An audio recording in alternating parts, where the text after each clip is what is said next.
a little bit of a background. This is gonna be a spoiler heavy video. A spoiler heavy video. Now, I'm not gonna, there's not much to spoil in this movie because the trailer showed a lot. The trailer showed a lot. I'm gonna be honest. I enjoyed this movie for what it was. I wasn't expecting the next Endgame. I wasn't expecting the next Deadpool and Wolverine. I wasn't expecting,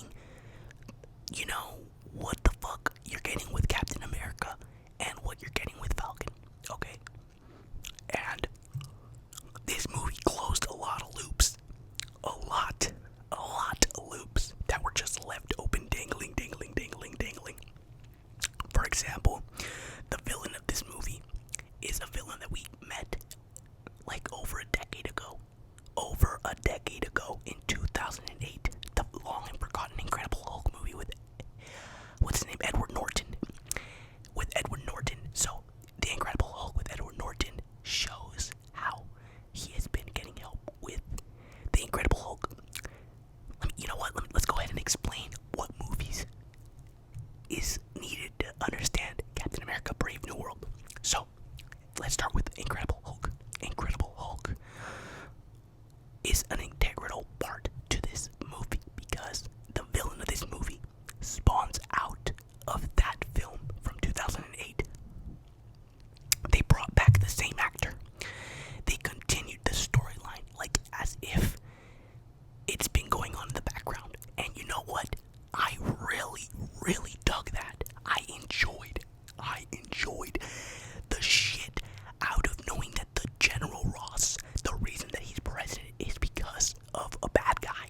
He's been listening to the smartest man. He made him smarter then. So if you watch The Incredible Hulk at the very end, Hulk's blood goes into that Mr. Blue's guy. Mr. Blue guy. His name is the leader in the comic books. They call him Mr. Blue in the movie for short.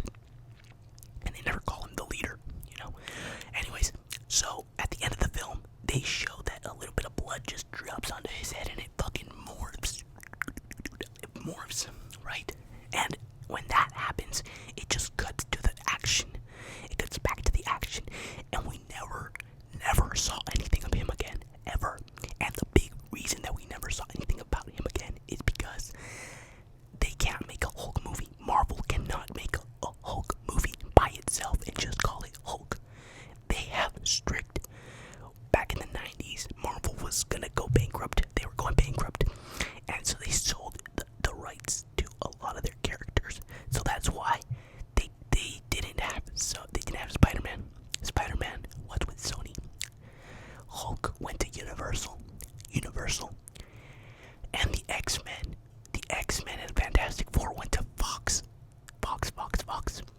And that's why they were in the movies like in the 2000s. I should do movie reviews on those movies.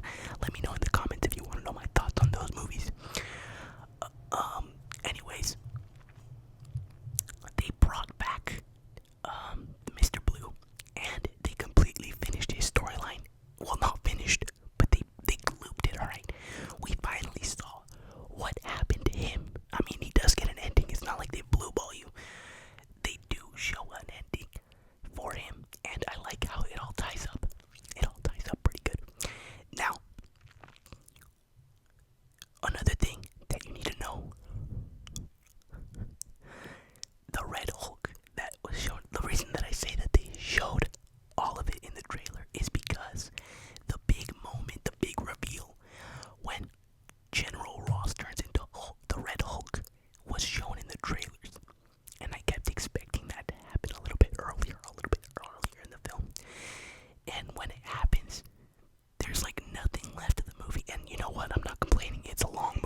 was very, it divided a lot of people because it had nothing to do with what was going on, and a lot of people didn't like these new characters. The movie was okay, you know. I certainly liked Captain America for way more than Eternals. But at the end of Eternals, this big ass fucking, now we know that it's adamantium, but this big rock man emerges. It's called the Celestial. It emerges through the middle of the earth and it starts to explode out. And so then the movie ends with them trying to stop it from emerging. And so the movie ends with them stopping the complete emergence of the Celestial. That's how the Eternal ends. And in this movie, it picks up, in Captain America, it picks up with Harrison Ford playing Thunderbolt Ross. Now, Thunderbolt Ross is the character from the comic books that is the military general, father of Betty Ross, which is the Hulk's love interest. He played a crucial part in this movie. He played the Red Hulk. And if you have seen the trailers, you have seen the Red Hulk. Now, the big reveal is in the first 10 minutes, where it is not first 10 minutes. I think it's the first half hour where they reveal that the thing that they found on the Celestial is adamantium. Now, they do mention that adamantium is stronger than vibranium. I don't know how far they're gonna do anything with that, because they are gonna do Secret Wars. They're gonna do Avengers Doomsday. I don't think they're gonna do Wolverine with adamantium from the Celestial. You know what I mean? I think they're gonna do Wolverine's gonna carry over from Deadpool and Wolverine. Anyways, back to Captain America. I enjoyed this film because of the connections to Incredible Hulk and Eternals. This movie definitely has homework that you have to do before watching it to enjoy it at its maximum capacity. If you have been on the ride of Marvel since it started, you will definitely enjoy this film. Definitely. Which I did. I enjoyed it more than Ant-Man. I enjoyed it more than Eternals. I enjoyed it more than Ant-Man 2. I enjoyed it than all of the I enjoyed it. Let me put it like this. I like the Ant-Man movies, but I don't like them more than the Captain America 4 movie. I enjoyed the CGI on Incredible Hulk on the Red Hulk. Like I said, there's not much to spoil.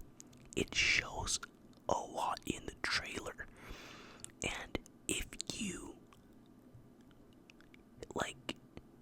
haven't watched Eternals or Incredible Hulk, I'm not thinking, it's not like you're gonna be lost at all. You won't be lost. But it's just more satisfying.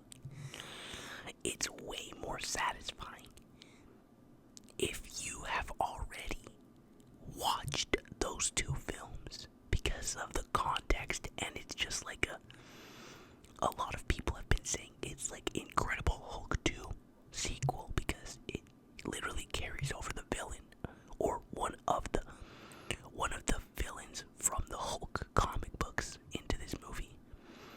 And literally, yes, the Hulk villain, he's not a villain, but Thunderbolt Ross is generally a Hulk character. So people are just saying that it's supposed to be a Hulk movie, but it has Sam Wilson, Captain America. You know what? Oh well, quit complaining.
just a random will enjoy it. A random will enjoy it because when there's the multiverse stuff going on, or where there's like, you gotta watch this movie and that movie from like 10 years ago. I know I just said that it does include stuff from those movies, but the way that this movie, I felt that they executed it perfectly. It feels like a comic book movie. Sometimes there's just shit going on. Okay, you gotta get used to it. It's not like the audience is lost because they do great exposition. There's parts where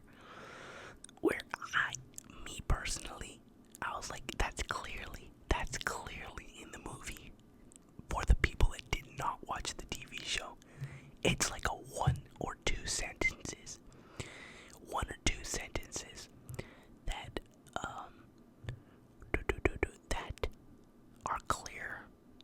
Like, okay, just in case you didn't watch it, we're catching you up to speed, you know. And the post-credit scene, I'm seeing a lot of people hate. On the post-credit scene because it's like, oh, Anthony Mackie just shows up. Captain America just shows up on the raft again to talk to the leader. I mean, genuinely, I do feel like they could have tacked it a little bit, like, closer to the end instead of the very end. Like, the credits roll, and there's only one end credit scene, and it's that one. There's no post-credit, there's no mid-credits, and there's just literally the end credits. But the conversation goes something like, you're gonna have to protect the world from other heroes that are coming to attack. And it's pretty much like saying the incursions from Secret Wars, you know? Because I guess this guy's brain is so big and so powerful that it's ran so many calculations and probability. That's like one of the big things in the movie. He's all about percentages and like telling them like, oh, you're 88% likely to do this, you're 77% likely to do that. It was one of the interesting points. I didn't mind the adaptation of what he ended up looking like at the end of the movie, but I didn't mind what he ended up looking like, the leader, because in the comics, in the TV show, from The Incredible Hulk, when he did come out, it's not like it would have been less goofy, you know? It looks disgusting. It looks gross. In the movie it looks gross, but this is what he's supposed to look like. Come on now. Do you really think live action that's gonna be not goofy? Not goofy. This is what he looks like in the film. Let's look him up. Let's look him up. Mr. Blue Stern.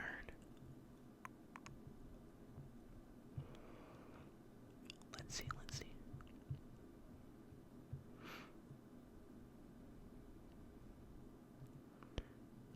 see. Where is it? The leader. Oh, this is what he looks like in the movie. Absolutely disgusting.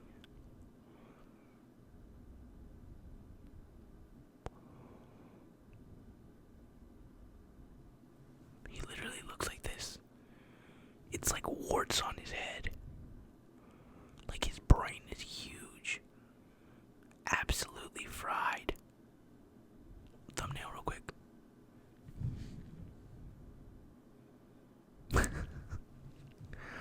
Yeah, okay. He was supposed to look like this.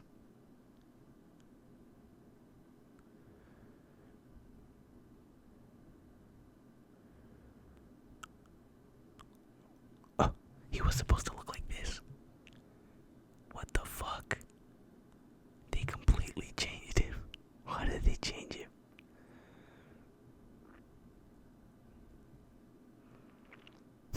Like, look, this is goofy.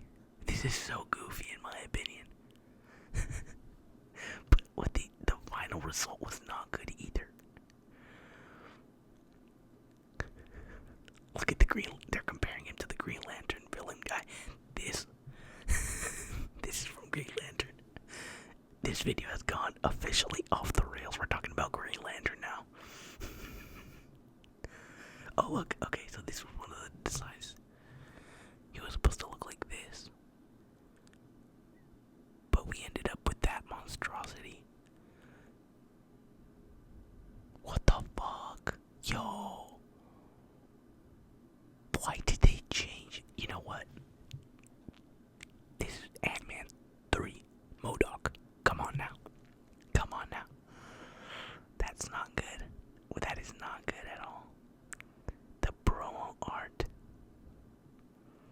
Look at this. See, look at the promo art, and then look at the final touch. Not good. Look like they cut her character out completely. They cut out her character completely for Giancarlo Esposito's character. This one. One scene I really liked in Brave New World was the ambush. It was very cool how capable Sam is without his gear. Yeah, that was actually an insane scene right there. I really liked it. Now, this became more of a film discussion rather than a spoiler review. But I enjoyed Captain America 4, Brave New World. Now, if you did not like this movie, you are a bigot. And you are what's wrong with non-display. Everybody's entitled to their own opinions. I don't know. I watched it twice already. Twice. And I liked it better the second time. Yeah, I definitely liked it better the second time. That's gonna be it for the video, guys. Stay tuned for the next one. Who knows what we're gonna do? We like to keep it random on here. We like to keep you on your toes.